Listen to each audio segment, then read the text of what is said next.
I don't know if they saved the best for last, but, we're hanging in there.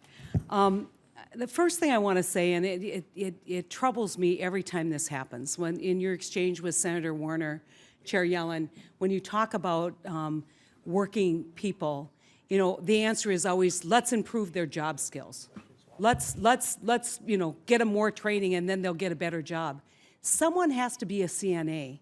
Someone has to drive a garbage truck, and they're well trained for those jobs, but those jobs don't pay a living wage. And that's why so many people are frustrated, because these jobs aren't going to go away.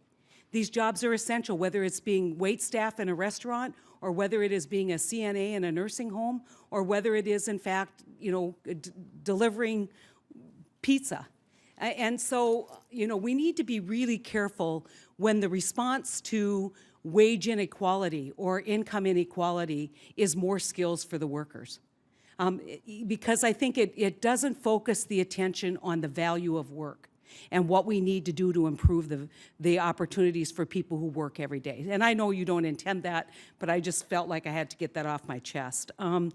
The challenge that I have in North Dakota is we're counter-cyclical, as you know. We're fundamentally a commodity-driven state. Commodity prices have taken a toll, whether it's in our agricultural sector or whether it is in the energy sector, and that's been exacerbated by a high dollar value. I had a gentleman once ask me, I said, I just can't figure out in North Dakota if a high dollar value is good or bad. I said, let me help you with that. It's bad because we're fundamentally an export state. But I will tell you, we are deeply concerned about currency manipulation. We're deeply concerned about the challenges of having to compete against other currencies in other markets, and that has national and I think international ramifications. But I also want to point out that in production, oil production, gas production, we have lost probably globally about 250,000 jobs and about 100,000 jobs in this country. That's a huge hit. And it really was that production sector, whether we're talking about agriculture or whether we're talking about oil and gas, that buoyed this economy during the tough times. There has been so little attention to the challenges of commodity producers, not just people who invest in commodities, but the challenge of commodity producers. What is the Fed doing to analyze the challenges for commodity producers and to analyze what the dollar value, increase in dollar value and potential currency manipulation means going forward to production of commodities in this country? Well, we're looking critically, commodities, their prices and trends are a huge global driver for the United States. We look carefully at the factors that are resulting in low commodity prices and trying to understand the extent to which low prices reflect supply or shifts in demand in various emerging markets. What impact do you believe the dollar value has had on profitability of commodity production in this country? Well, the strong dollar, when the dollar appreciates, it typically tends to push down oil prices. So the link that you're suggesting is certainly there. We have a global economy in which there is considerable weakness in many parts of the world, including Europe and Japan. Countries are adopting expansionary monetary policies in order to bring inflation up to their desired target levels and to address weakness in their own economies.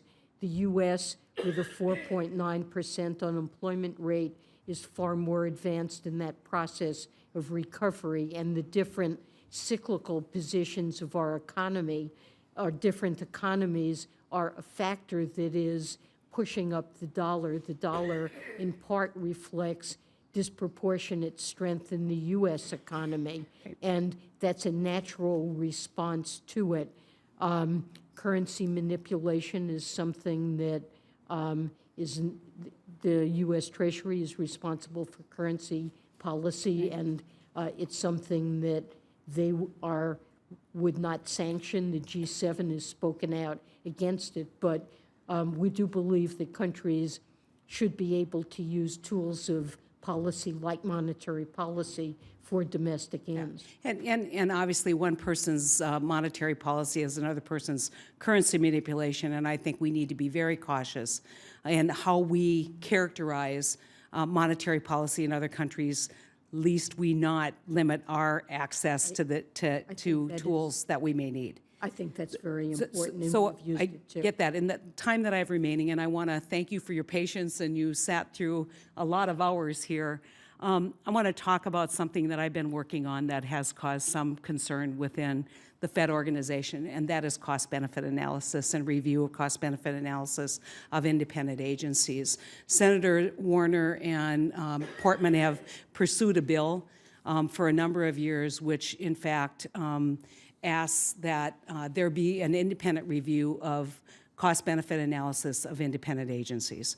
You know, you've been subject to an executive order that really is advisory, near as I can tell, and we're trying to figure out how we can get a second opinion on your cost-benefit analysis, and I think that's an essential piece of this if we're going to do the appropriate oversight. And so I would just like a commitment that the Fed will work with us to try and understand your need for independence, but to please appreciate and understand our need for legitimate oversight and tools that help us with legitimate oversight.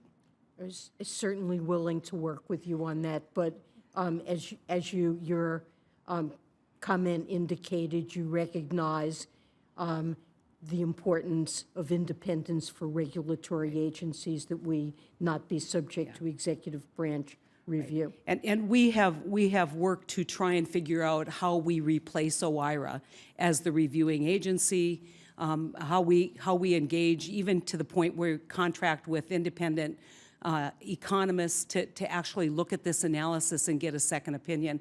And I think, you know, you're kind of caught in the middle here, people who don't think you do enough and people who think you do too much. And one of the ways that I think we can broaden support for the Fed is broaden transparency.